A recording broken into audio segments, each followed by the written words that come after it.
کن لوگوں کو زکوٰۃ دینا جائز نہیں ہے؟ اپنے اولاد اور اپنے والدین کو۔ والدین میں سے جیسے باپ، دادا، نانا اور نانی، دادی وغیرہ۔ اسی طرح اولاد میں سے بیٹا، بیٹی، پوتا، پوتی، نواسا، نویسی وغیرہ جن سے آپ پیدا ہوئے ہیں اور جو آپ سے پیدا ہوئے ہیں۔ اس کے علاوہ کسی بھی قریب رشتہ دار کو زکوٰۃ دی جا سکتی ہے۔ اسی طرح شوہر اپنے بیوی کو نہیں دے سکتا ہے اور بیوی اپنے شوہر کو زکوٰۃ نہیں دے سکتی۔ اسی طرح کسی غیر مسلم کو زکوٰۃ نہیں دی جا سکتی ہے، اگر زکوٰۃ دیں گے تو ادا نہیں ہوگی۔ اسی طرح کسی مالدار آدمی کو زکوٰۃ نہیں دے سکتے ہیں جو خود صاحب نصاب ہو، مالدار ہو۔ ایسے شخص کو اگر زکوٰۃ دی گئی تو آپ کی زکوٰۃ ادا نہیں ہوگی، اور اسی طرح مالدار آدمی کو زکوٰۃ لینا بھی جائز نہیں، اس کے لیے حرام ہے۔ اسی طرح سید کو زکوٰۃ نہیں دی جا سکتی ہے۔ سید جو آل رسول سے ہیں ان کو زکوٰۃ دینا جائز نہیں ہے۔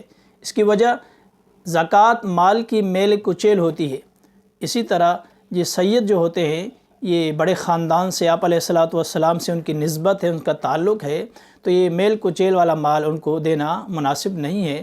اگر سید مستحق ہوں اور فقراء ہوں تو ان کو اور مال سے جو ان کی مدد کی جا سکتی ہے، زکوٰۃ ان کو نہیں دی جا سکتی ہے۔ اسی طرح یہ زکوٰۃ جو ہے کن کا حق ہے سب سے زیادہ؟ تو سب سے زیادہ آپ کے زکوٰۃ کے مستحق جن کا حق بنتا ہے وہ آپ کے خونی رشتہ دار ہیں۔ خونی رشتہ دار یہ آپ کے سب سے زیادہ ان کا حق ہے آپ کے اوپر کہ آپ وہ زکوٰۃ میں ان کا خیال رکھیں۔ اس کے بعد آپ کے پڑوسی لوگ ہیں ان کو دیں، اور اس کے علاوہ جو مستحقین زکوٰۃ ہوں ان کو زکوٰۃ دی جا سکتی ہے۔ زکوٰۃ دیتے وقت زکوٰۃ کی نیت کرنا بھی ضروری ہے۔ اگر آپ نے بغیر نیت کے زکوٰۃ دے دی ہے تو یہ آپ کی زکوٰۃ ادا نہیں ہوگی۔ زکوٰۃ کے لیے ایک شرط یہ بھی ہے کہ تملیک الملک، کسی کو مالک بنا دینا۔ کوئی آپ نے چیز زکوٰۃ میں دے دی یا روپیہ پیسے دے دیا تو کسی کے آپ نے حوالے کر دیا کہ یہ میں نے آپ کو زکوٰۃ دے دی، اس نے قبول کر لیا، اب اس کی مرضی ہے جہاں چاہے اس کو خرچ کرے، آپ اس کے ساتھ کوئی شرط نہیں لگا سکتے ہیں۔